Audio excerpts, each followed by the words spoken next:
Hi, hello! Magluluto po ako dyan ng chicken asado. Nagsaute na po ako ng garlic, onion, and tomato. Ayan na po siya. Imekos-mekos lang po natin. Para at least masangkot siya. Ayan po ang aking starting ng chicken asado. Ayan.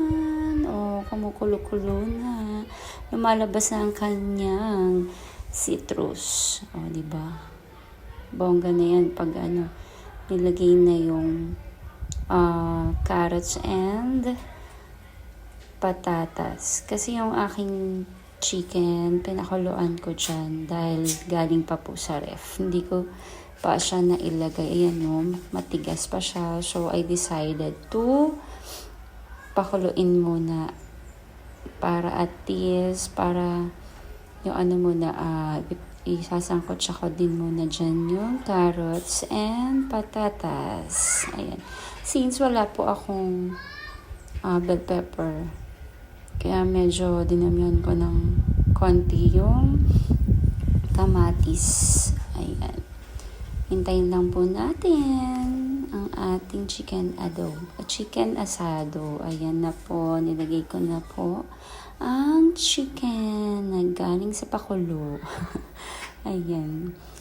Kasi naman, nakalimutan ko siya. Ayan, nilalagay ko na yung chicken stock dyan para sa magkaroon siya ng konting sabaw. Since dapat masarsya siya kasi chicken asado siya. Ayan, nilagyan ko lang siya ng konting water.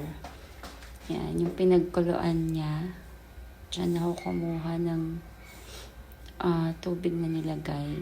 Chicken stock. And then yan, nahalo ko lang po ng konti-konti. And then, maglalagay po ako dyan ng